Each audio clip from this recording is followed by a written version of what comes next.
Vamos aqui no livro de Jonas, capítulo de número 2. Alguma vez na sua vida, você leu a oração de um presidiário? Pastor, eu nunca li a oração de um presidiário. Pois nós vamos ler agora a oração de um presidiário. Jonas estava numa prisão, mas não uma prisão de paredes e portas de ferro, porque às vezes nós pensamos que uma prisão seria a parede de concreto e uma porta de aço trancada, fechada. Porém eu vou dizer a você que existe uma prisão pior do que essa, uma prisão pior do que a prisão de uma pessoa que está numa cela 4x4, ou 3x3, ou 2x2, dependendo da cela, de concreto e uma porta de ferro. Existe uma prisão sem paredes e uma prisão sem portas, que é a pior prisão que uma pessoa pode estar, porque ao mesmo tempo que ela é livre, ela se sente aprisionada. E tem muita gente assim. Tem muita gente que é livre, que pode ir e vir a hora que quiser, só que ela se sente prisioneira. Ela se sente prisioneira, só que é uma prisão sem paredes de concreto e uma prisão sem uma porta de ferro.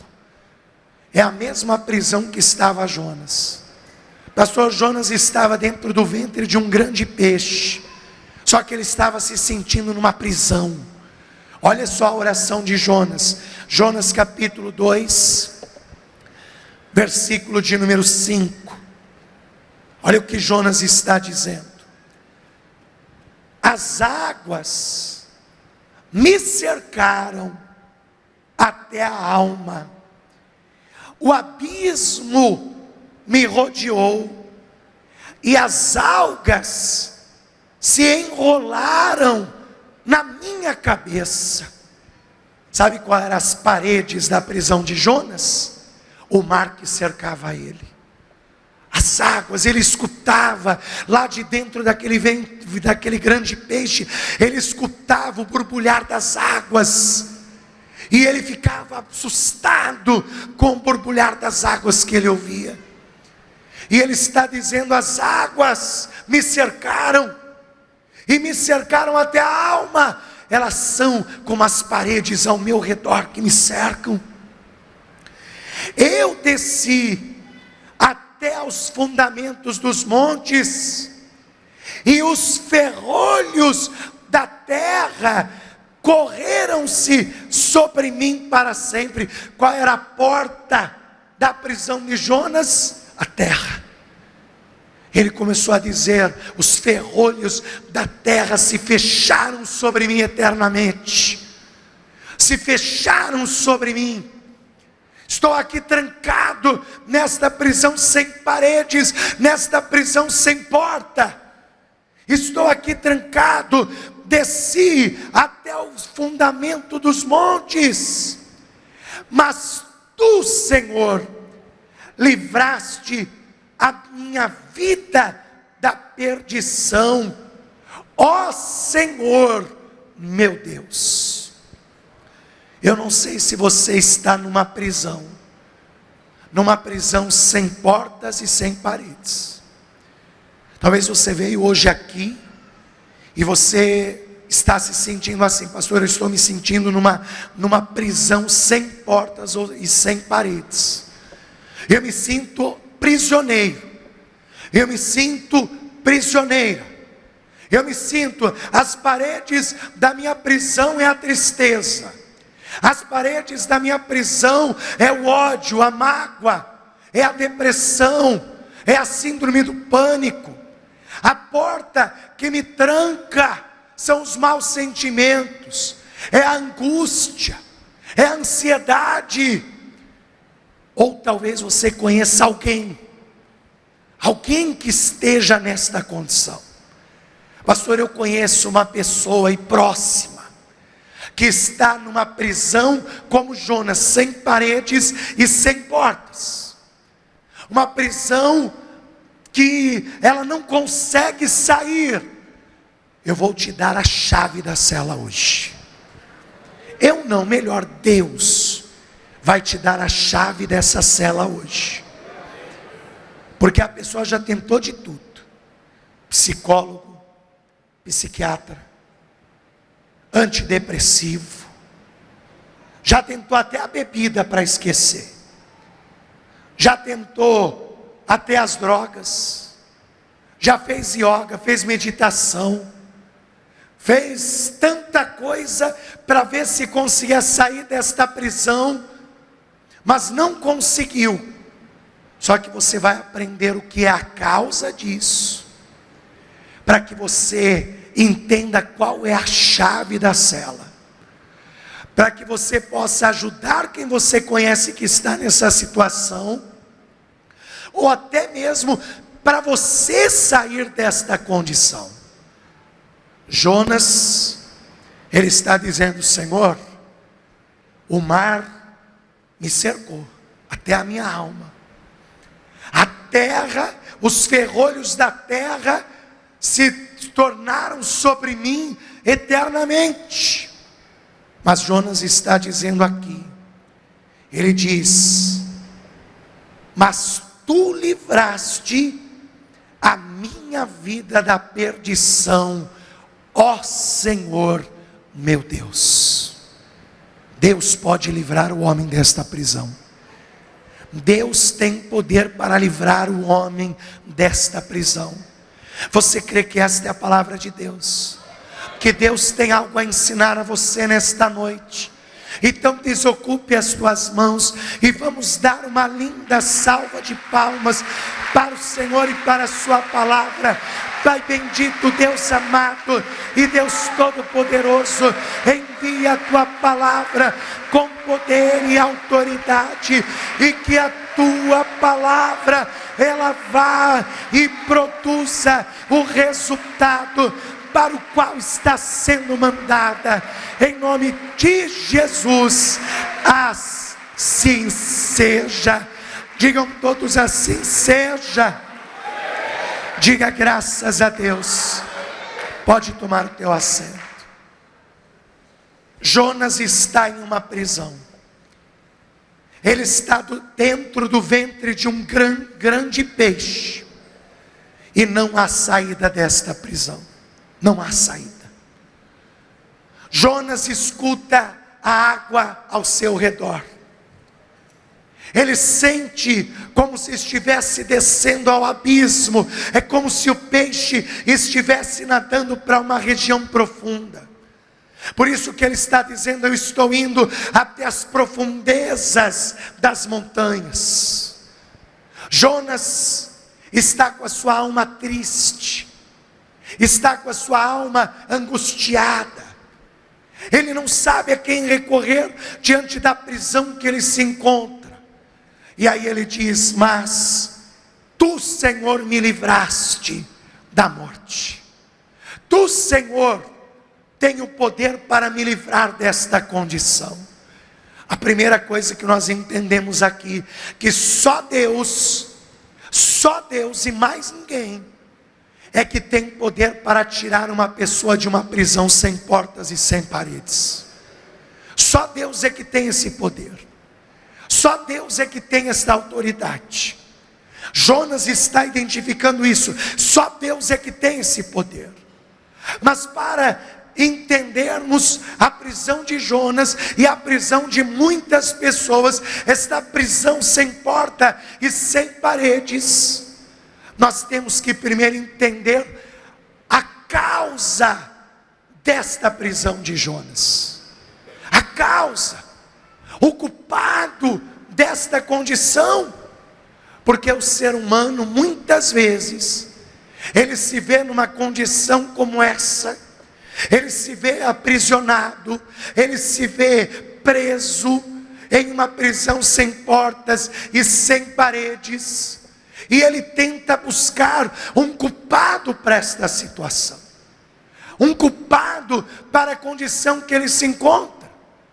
Qual é o culpado da condição que Jonas está? Pode ser que alguém, lendo a história de Jonas, pense: o culpado desta história que aconteceu com Jonas é o povo de Nínive.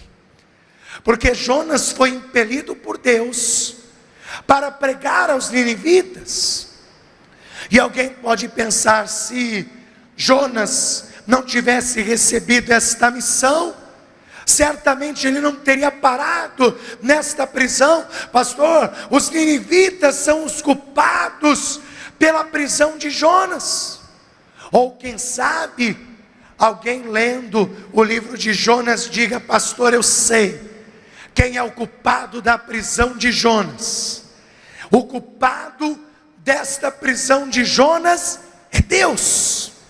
Afinal, está escrito aqui em Jonas capítulo 1, versículo 17: e preparou, pois, o Senhor um grande peixe para que tragasse a Jonas. Aí, pastor, Deus é o culpado. Deus é o culpado da prisão que Jonas está. A culpa é de Deus. Foi Deus que preparou o grande peixe que engoliu o Jonas. Então o culpado é Deus. O ser humano, ele sempre tenta buscar um culpado para as suas mazelas. Ele sempre tenta encontrar o causador daquilo. Tem gente que pega e diz assim: a causa de eu ser infeliz é por causa do meu pai, porque o meu pai era um carrasco comigo, me pisava, me maltratava, falava que eu nunca seria ninguém na vida. Ele é o culpado da minha ruína.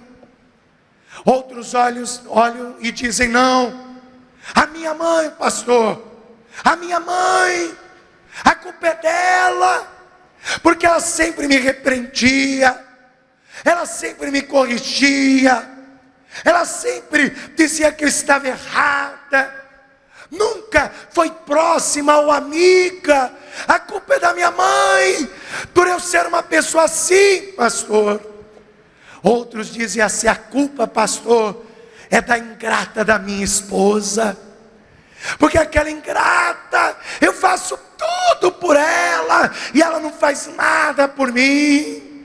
Pastor, a culpa é dela. Ou a mulher diz: a culpa é daquele ingrato, daquele cachorro, daquele safado, daquele sem vergonha do meu ex-marido ou do meu marido.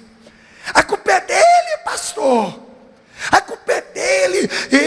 Eu abri mão dos meus sonhos para poder casar com aquele ingrato, com aquele infeliz. Ele me enganou, me tirou da casa da minha mãe e me traiu, ou me trai. As pessoas tentam encontrar um culpado. Ah, pastor, o culpado, a culpa de eu não prosperar é do meu sócio, porque o meu sócio, pastor, ele me prejudica, ele é uma pedra no meu sapato. Ah, pastor, a culpa de eu não prosperar é do patrão. O patrão, pastor, é ele o culpado, porque ele não me paga, porque isso, porque aquilo. O ser humano, ele tem um quê de procurar a culpa nas pessoas à sua volta. Porém, o culpado da condição de Jonas, o culpado daquela condição não é Deus. O culpado daquela condição não é os ninivitas. O culpado daquela condição não é a esposa de Jonas, não é os filhos de Jonas, não é o gato, não é o cachorro, não é o papagaio, não é o periquito. O culpado daquela condição é o próprio Jonas. E sabe por que Jonas é o culpado daquela condição? Por causa das suas escolhas erradas. Eu vou te dizer uma verdade que você talvez nunca parou para analisar e pensar, mas muitas das mazelas que nós sofremos é consequência das nossas más escolhas. é consequência das escolhas ruins que fizemos. Porque uma pessoa olhar para você e dizer que você é sem vergonha, não quer dizer nada, porque quem vai entrar no caminho sem vergonha é você. Ah, está me chamando de sem vergonha, então eu vou entrar no caminho de ser sem vergonha mesmo. Mas a escolha foi sua, a decisão foi sua. Diz a palavra de Deus, olha isso, Lamentações capítulo 3, versículo de número 39, olha o que está escrito. Lamentações capítulo 3, versículo 39, o livro já diz, né? Lamentações.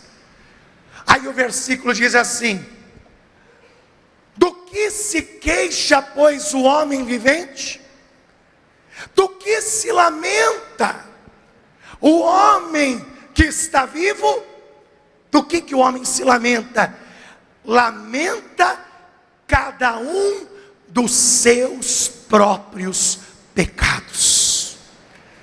Todas as nossas reclamações, todas as nossas murmurações, todas as nossas queixas, tudo que a gente reclama que não está legal, que não está bom, é consequência das nossas próprias escolhas, é consequência das nossas próprias decisões. Porque a decisão de Jonas é que levou ele para aquela condição. Deus vem a Jonas e diz assim, capítulo 1, versículo 1 de Jonas: e veio a palavra do Senhor a Jonas, filho de Amitai, dizendo: levanta-te e vai à grande cidade de Nínive, e clama contra ela, porque a sua malícia subiu até mim. Deus disse: Jonas, vai até Nínive e prega contra ela, porque o pecado dela está subindo até mim. Versículo de número 3, olha o que Jonas fez, olha a decisão que ele tomou. E Jonas se levantou, até aí nada de errado, se levantou. Todo mundo achou que ele ia fazer a vontade de Deus. Deus mandou ele pregar em Nínive, vou lá pregar em Nínive. E Jonas se levantou para fugir. E se levantou Jonas para fugir de diante da face do Senhor. Meu irmão, tem muita gente que faz igual Jonas. Deus fala para ele: não faça isso. Aí ele fala: é coisa da minha cabeça, e vai e faz. Deus fala para ele: meu filho, cuidado, esse caminho não é bom. Mas ele fala: imagina, lógico que é bom. Lógico que aquela varoa é para mim. Olha que par de perna que ela tem. Lógico que aquele varão é para mim. Olha que olhos azuis, né? As moças veem os olhos, os homens olham as pernas. Olha que moço lindo, de olhos azuis. Lógico que é de Deus, é um anjo que Deus mandou na terra. E Deus está lá: moça, não vai por esse caminho não.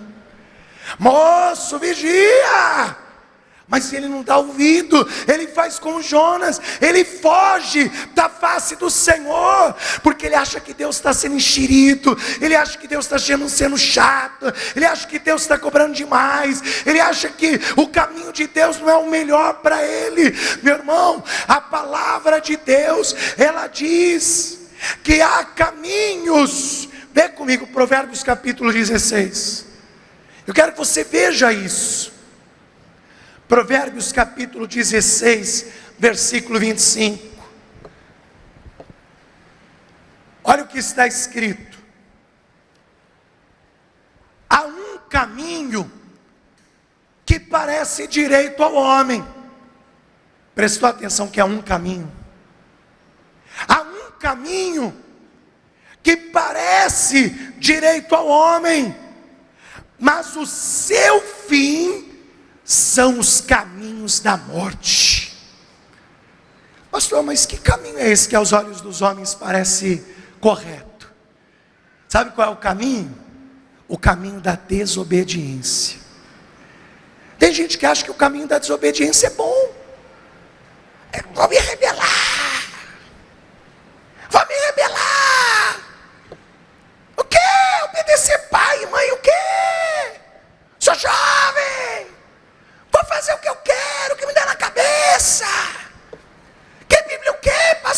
pastor?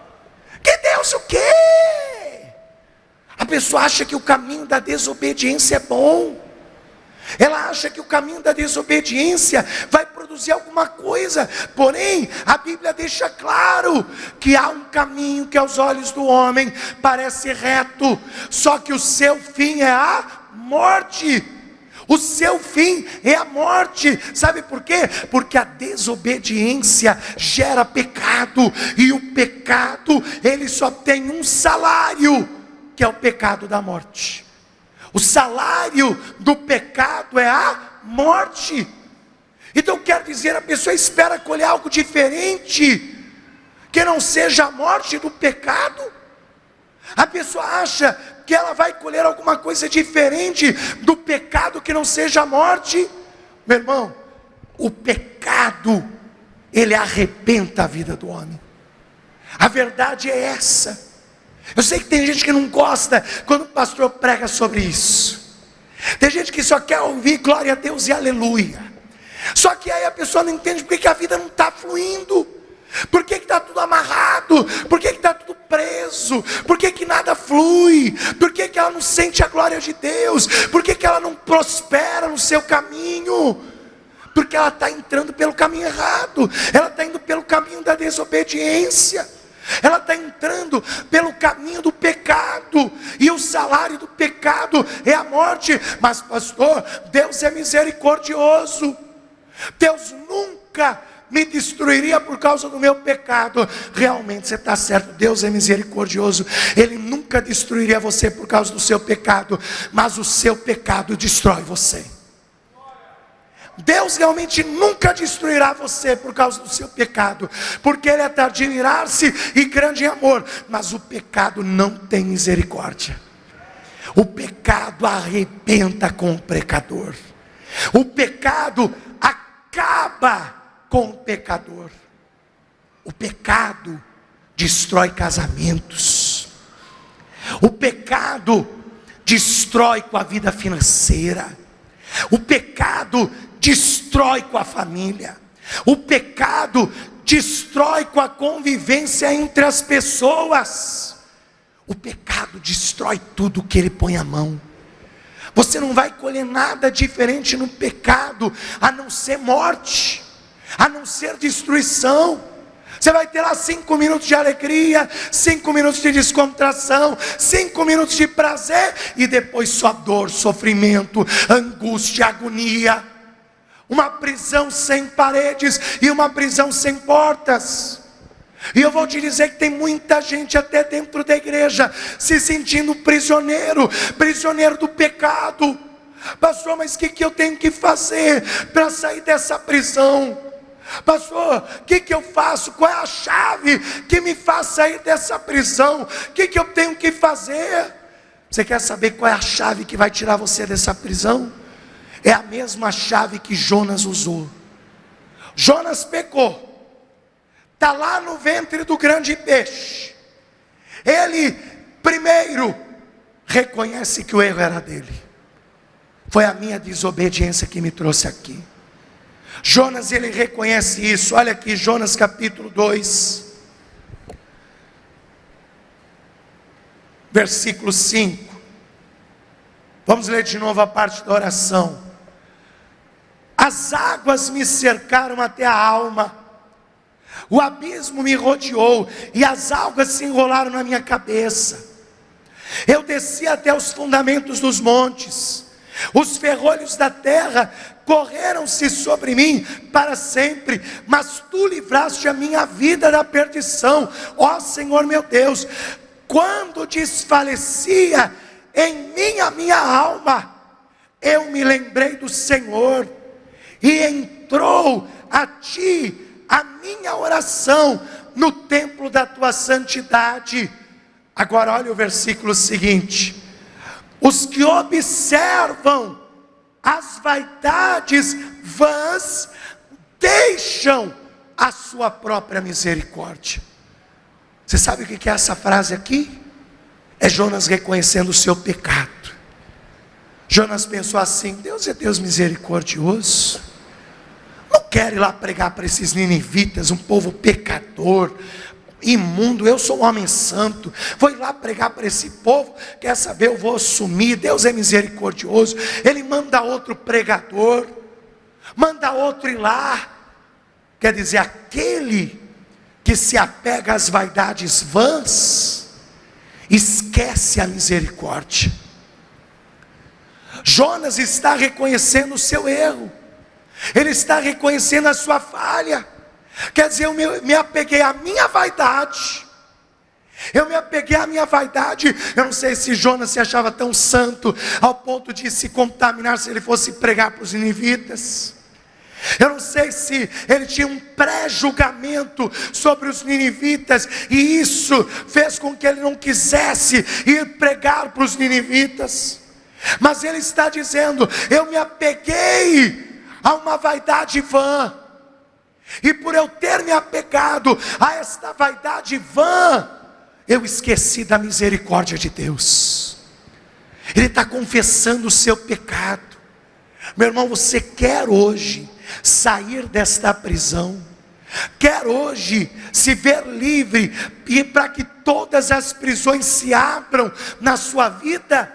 Então aprenda esse segredo: o confessar dos seus pecados, o confessar dos seus erros. E não é confessar para mim, não é confessar para a pessoa que está do teu lado, não é subir aqui no altar e dizer: igreja, eu pequei e eu preciso do perdão de vocês. Mas é você confessar a Deus os seus pecados, porque aquele que confessa a Deus os seus pecados alcança a misericórdia de Deus.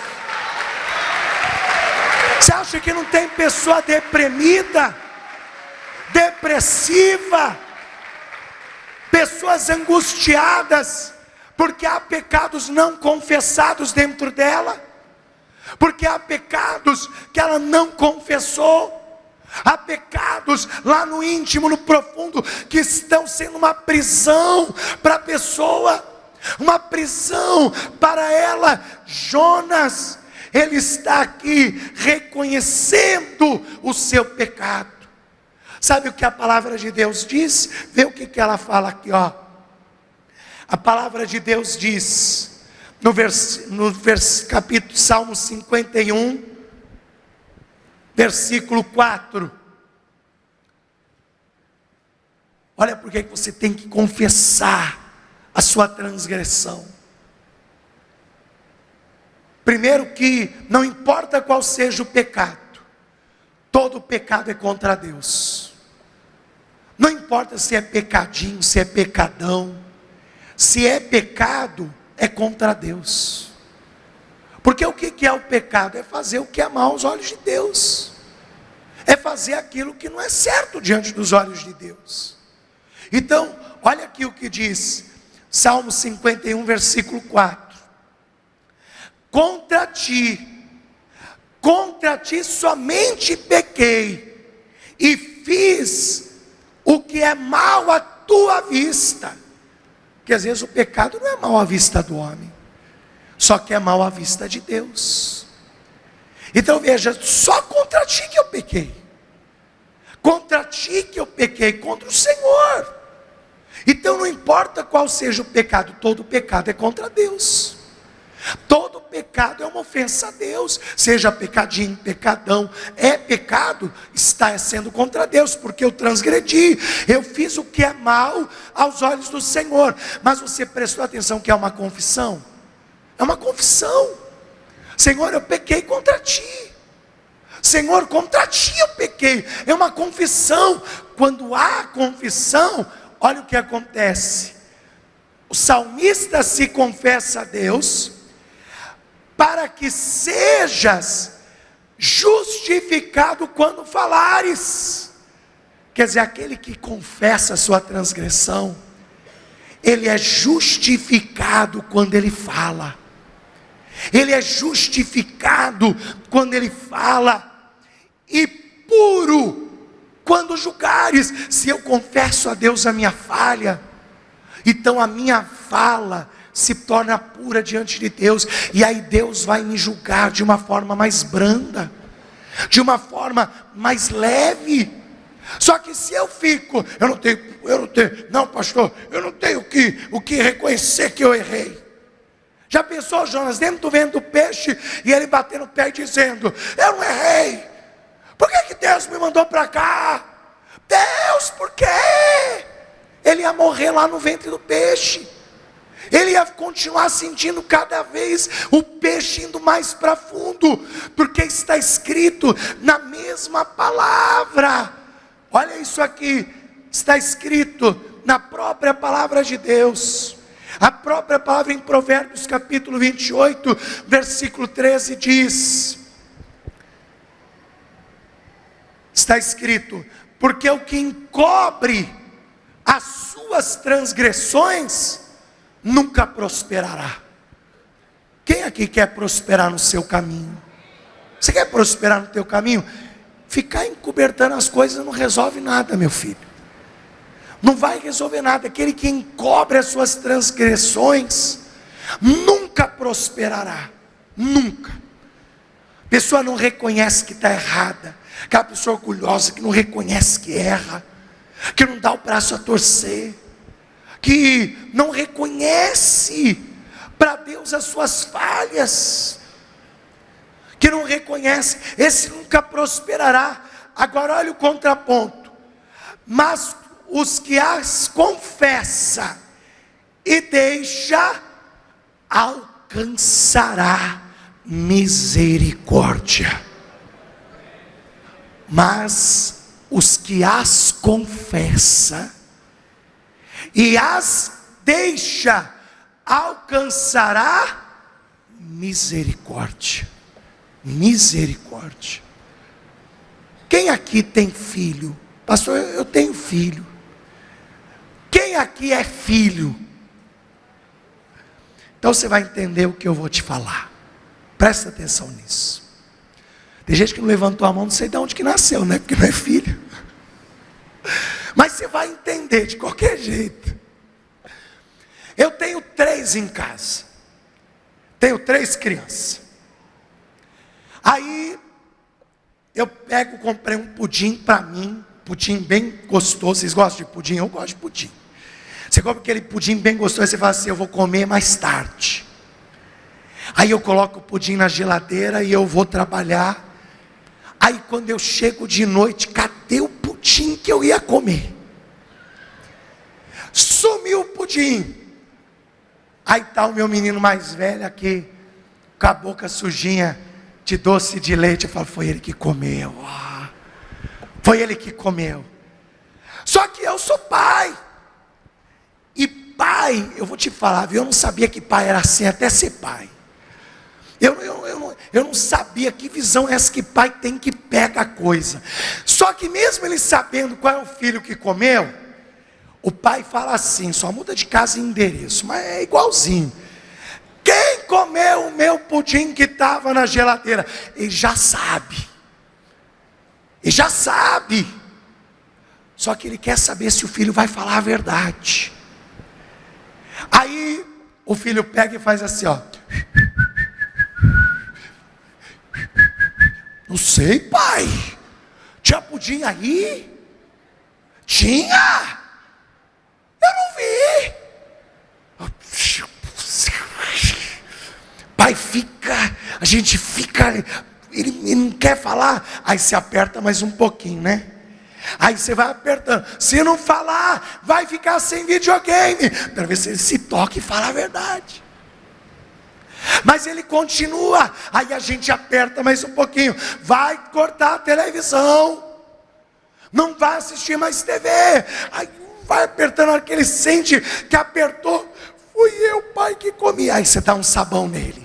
Oh, diz assim, você comeu meu pudim. Era meu. Por que ele não me falou desde o começo? Só que quer ver o filho quebrar o pai? O filho quebra o pai nessa hora. Quem comeu o meu pudim? Aí o filho olha e fala, pai, fui eu, porque eu estava com vontade de comer. Você não sabe o que fazer, você perde o rebote. Você estava pronto para apertar ele, para pegar ele pelo pescocinho, chacoalhar. Só que ele fala: pai, eu vi aquele pudim e eu achei ele tão bonito e eu comi, pai. Fui eu. Acabou. Você vai olhar para ele, você vai abaixar o tom de voz, você vai falar: ô filho, ele te falou a verdade. Você vai abaixar o tom, você vai falar: ô filho, o papai comprou aquele pudim para comer, mas olha, a próxima vez pede. Vai ser mais brando ou não vai ser mais brando? Ele te falou a verdade. Você acha que com Deus é diferente? Deus é pai. E como pai, Ele trata assim os seus filhos. Ele sabe e conhece os nossos pecados, as nossas falhas. E Ele pergunta: quem comeu o meu pudim? E aí você fica: não fui eu não fiz nada de errado. Aí Deus vai te apertando. Ele vai te apertando como Ele apertou Jonas. Fez o peixe engolir o Jonas, levou o Jonas lá para o fundo, até que o Jonas reconheceu que havia errado. E quando ele reconheceu o seu erro, Deus mandou o peixe deixar o Jonas lá na beira da praia. Você está entendendo isso, meu irmão? A melhor coisa é confessar para o teu pai os seus pecados, porque quando você confessa para ele os seus pecados, você alcança a misericórdia de Deus, em nome de Jesus Cristo. Fique de pé no seu lugar, por favor. Só que é só confessar e pronto. Aquele que confessa os seus pecados e os deixa. Lembra quando Jesus estava sentado pregando a palavra, e aí os escribas e fariseus furiosos trouxeram uma mulher adúltera, que foi apanhada no ato do adultério. Jogaram aquela mulher nos pés de Jesus, eles com pedras nas mãos, e eles falaram: a lei de Moisés diz que as tais têm que ser apedrejadas, e tu, o que dizes? Jesus, que estava sentado, não respondeu uma palavra, todo mundo olhando para Jesus. Jesus se levantou da pedra que estava, se encurvou diante daquela multidão, a mulher do lado dele, e aí Jesus com o dedo começou a escrever no chão. Começou a escrever. Há alguns teólogos que acham que Jesus escreveu ali: não julgarás o teu próximo, não matarás, que era um mandamento. Mas eu sei o que Jesus escreveu, pela resposta que ele deu. Sabe o que Jesus começou a escrever no chão? O pecado de cada um que estava naquela multidão. Sabe por que eu sei isso? Lembra qual foi a pergunta que Jesus fez? Aquele que não tiver pecados, que atire a primeira pedra. É como se Jesus tivesse dito assim: vocês não pecam? Vocês não erram? Jesus escreveu ali adultério, fornicação. E olha que Jesus revelava o passado das pessoas. Lembra a mulher samaritana?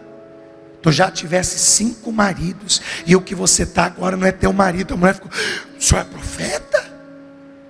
Você já pensou Jesus começar a revelar o pecado de um por um ali? Você aí, mocinho, você aí que está com essa pedra aí do lado direito, você está em fornicação com a tua namorada, e você quer matar essa mulher que foi pega em adultério?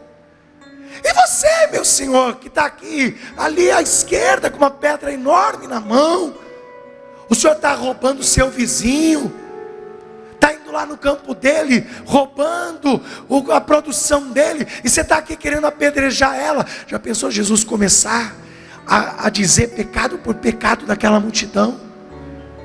Quando aqueles homens bateram o olho no chão e viram Jesus escrevendo o pecado deles, eles falaram: eu vou dar o fora daqui, antes que Jesus diga o meu pecado e eu passe a maior vergonha aqui.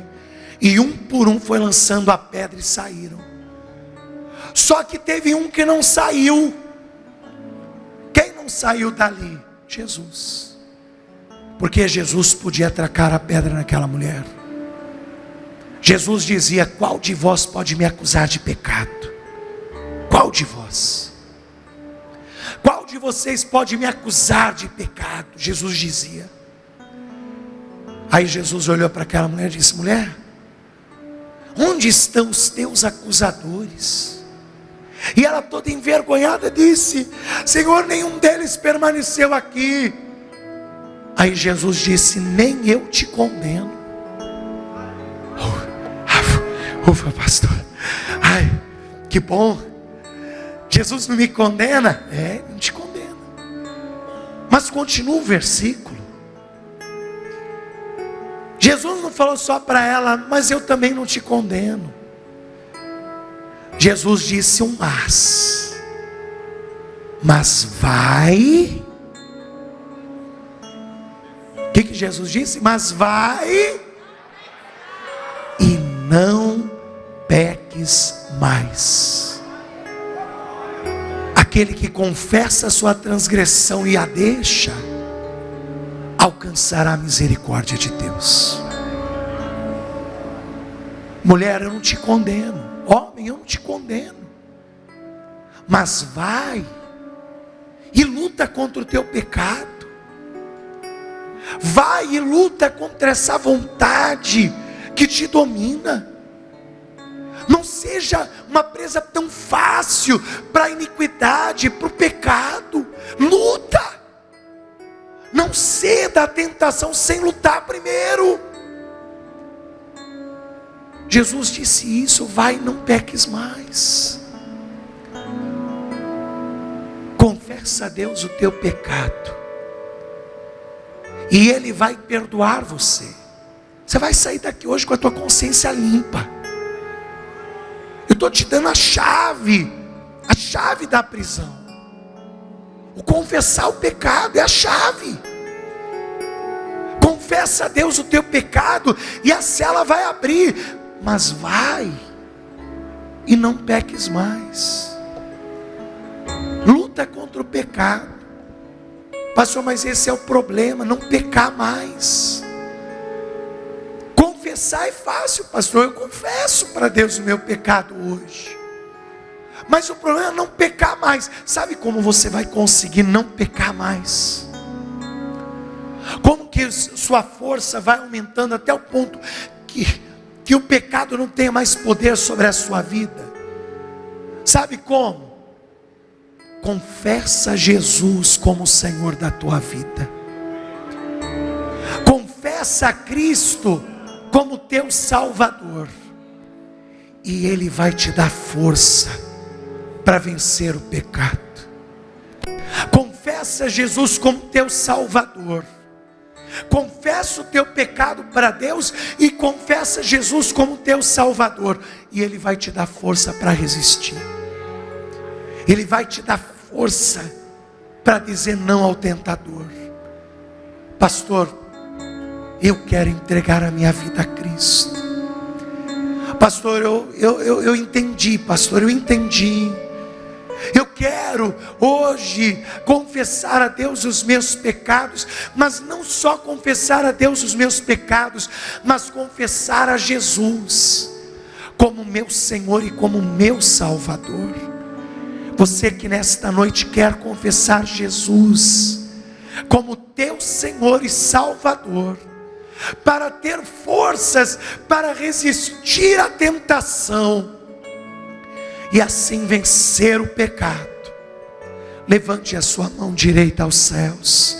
Pastor, eu quero entregar minha vida a Cristo. Você que quer entregar a sua vida a Cristo, levante a sua mão direita aos céus. Você que levantou a sua mão, vem aqui diante do altar que eu vou orar por você. Eu vou orar pela tua vida. Jesus não vai só te perdoar os pecados, mas Ele vai também te dar forças para resistir ao pecado. Venha aqui diante do altar, venha confessar a Cristo como Senhor e Salvador da sua vida. Não hesite, isso, venha confessar a Jesus como seu único, suficiente, exclusivo e eterno Salvador.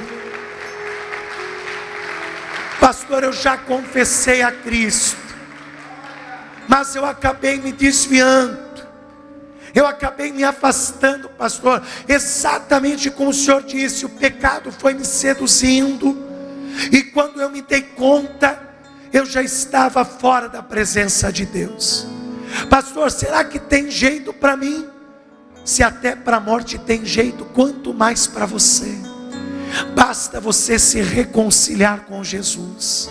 Se o teu coração está pedindo uma reconciliação com Jesus hoje, saia do seu lugar e venha aqui à frente.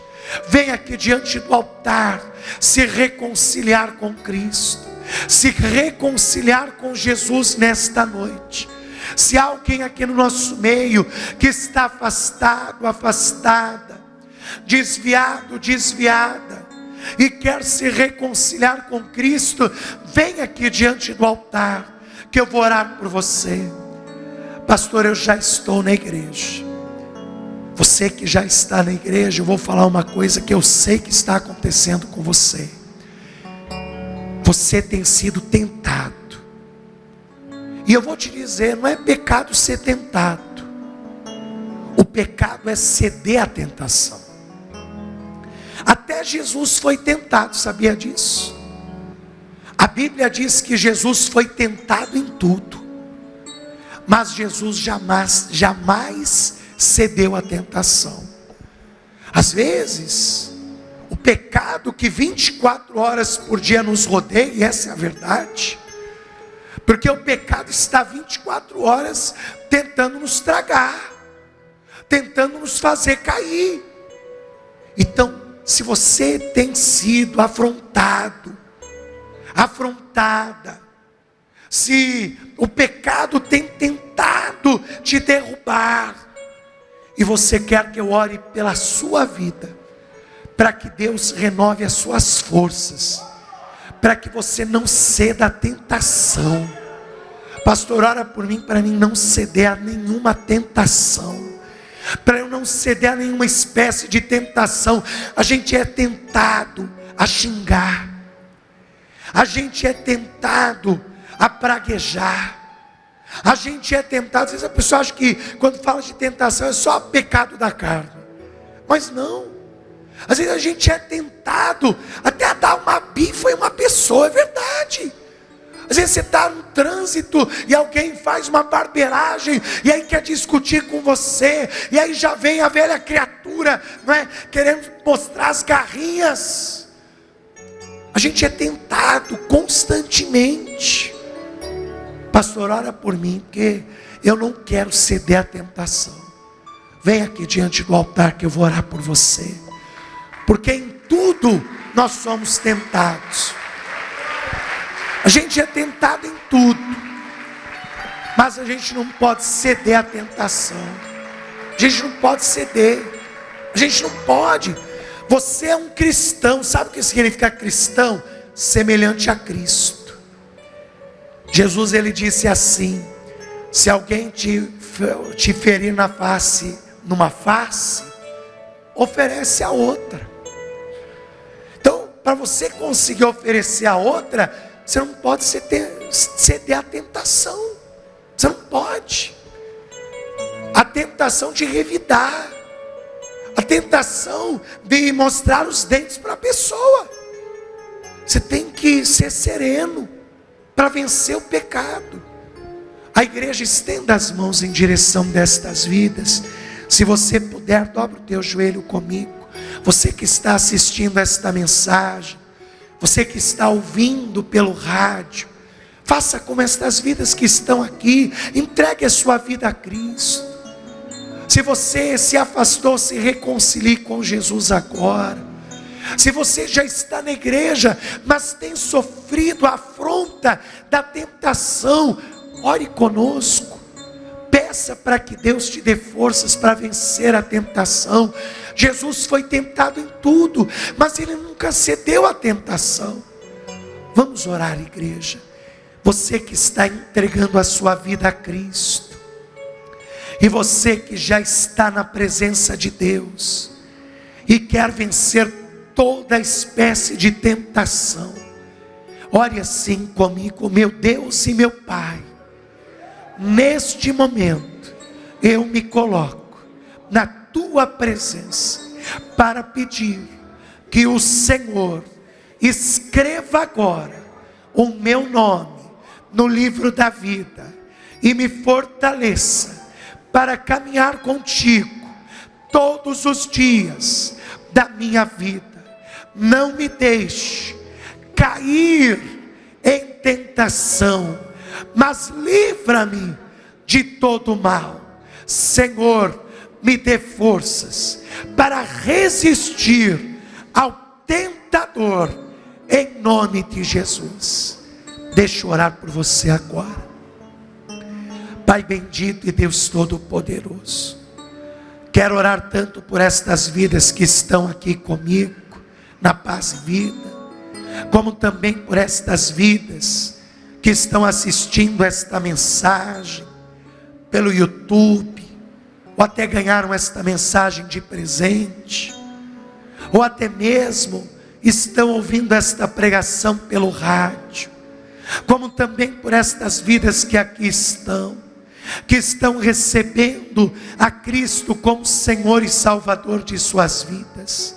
Meu Pai, escreva o nome desta pessoa no livro da vida, lhe conceda o direito à salvação e o direito à vida eterna. Olha, Senhor, para cada vida que já está diante de Ti, mas que está pedindo que o Senhor lhe dê forças para resistir ao tentador, forças para resistir ao pecado. Meu Deus, não deixe esta pessoa ceder a más escolhas, a más decisões, porque uma escolha errada de Jonas levou ele para o abismo, dentro do ventre de um grande peixe. Meu Pai, quando nós estivermos diante de uma decisão errada, que o Teu Espírito Santo nos ilumine, que o Teu Espírito Santo nos guie para tomarmos a decisão certa, e assim alcançarmos o caminho certo.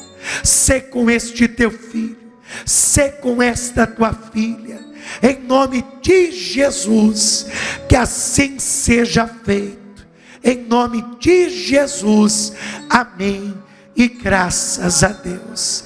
Diga graças a Deus. Pode se colocar de pé, e vamos aplaudir o nome do Senhor Jesus.